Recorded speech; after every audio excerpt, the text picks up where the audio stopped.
अपनी बहन को विदा करने के लिए जा रहा है, घोड़े की लगाम पकड़कर खुर रथ को चलाते हुए बहना को बिठा ले रथ में, और आकाशवाणी हो गई, हे महाराज कंस, जिस बहन को तुम विदा करने जा रहे हो इसका 8वां गर्भ तुम्हारा काल होगा। अच्छा, थोड़ी देर से आकाशवाणी कर देते देवता तो कुछ बिगड़ता नहीं, पर उनको भी जल्दी थी। अब जैसे ही आकाशवाणी हुई, कौन से राज आएगा, कंस उतर करके देवकी की चोटी पकड़ के तलवार निकाल ली, मारने को तैयार। वसुदेव जी ने बुद्धिमानी का काम किया, कहा महाराज तुम्हारे कुल में कलंक लग जाएगा, बहन को मत मारो, कीर्ति नष्ट हो जाएगी तुम्हारी। और जिस व्यक्ति की कीर्ति नहीं होती है वो मरने मुर्दे के समान होता है, इसलिए तुम्हारे कुल में कलंक लग जाएगा, कीर्ति में धब्बा लग जाएगा, इसे मारो मत। तो कंस कहता तुमने सुना नहीं आकाशवाणी? बोले सुन ली।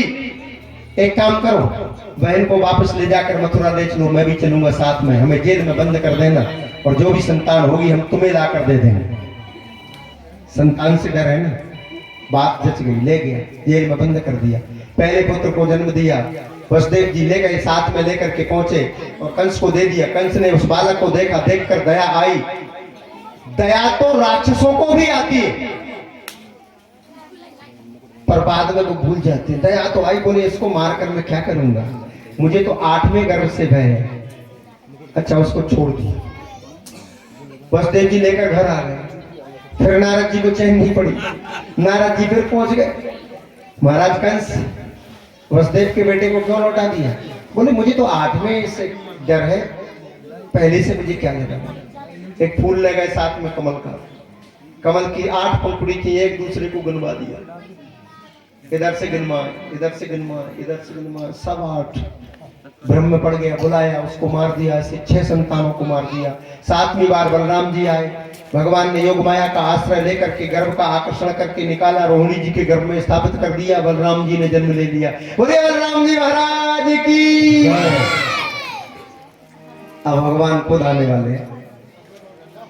देवता लोग भगवान के पास में पहुंचे, बोले चिंता क्यों कर रहे हो, आ रहा हूं।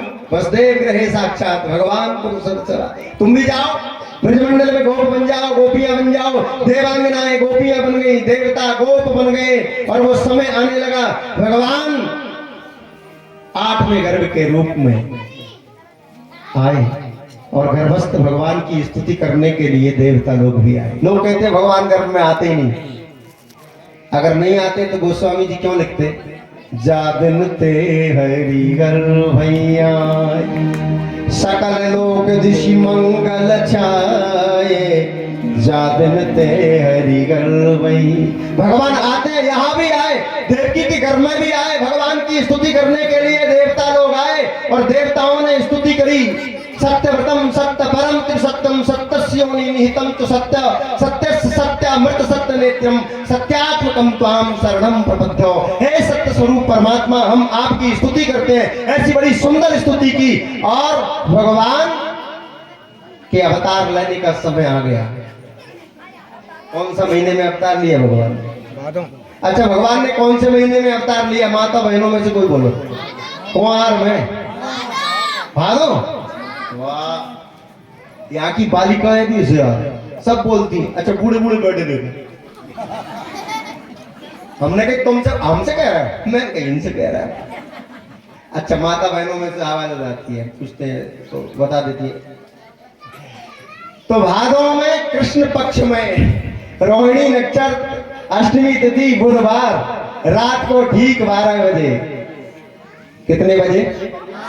अच्छा, राम जी ने भी 12 बजे ही अवतार लिया था ना जी, रात में, दिन में। भगवान श्री राम ने दिन में 12 बजे अवतार लिया, अभिजित मुहूर्त में।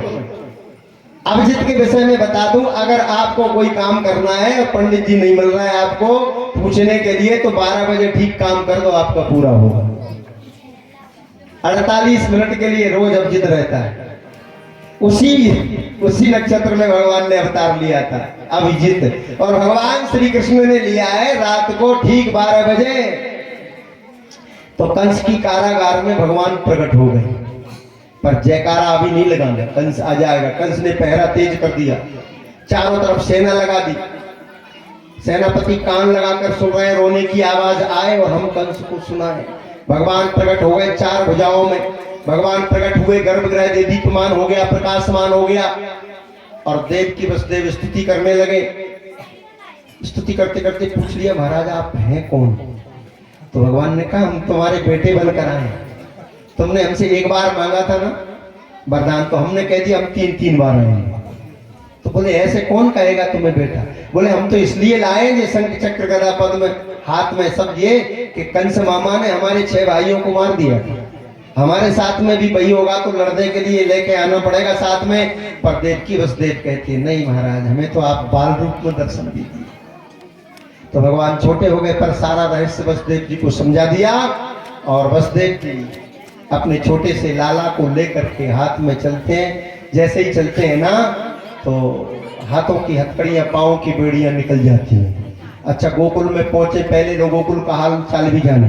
नंद यशोदा, नंद बाबा यशोदा मैया, बुढ़ापा हो गया, कोई संतान नहीं, ब्राह्मणों से आशीर्वाद दे लिया, अब पता लग गया कि कुछ होने वाला है। अच्छा पहले ही पता लग जाता है कुछ होना है तो तैयारियां सब चलने लगती हैं। अष्टमी की रात, नवमी का प्रातः काल, एक कन्या ने जन्म ले लिया। भगवान ने वसुदेव जी से कह दिया था कि मेरी योग माया ने कन्या के रूप में जन्म ले लिया है, उन्हें ले आना, मुझे छोड़े आना।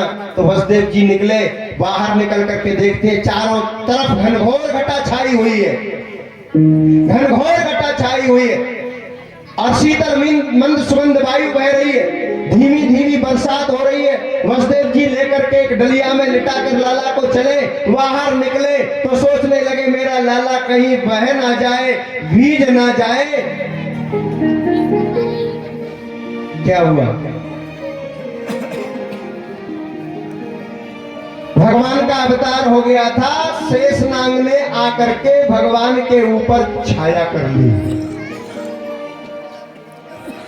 और भगवान के मुखार बिंद से जो प्रकाश झलक रहा था उससे वसुदेव जी को रास्ता दिखाई दे रहा। लेकर चलते अंधेरी रात में जमुना जी मिली, जमुना जी में प्रवेश किया, जमुना जी में बाढ़ आ गई।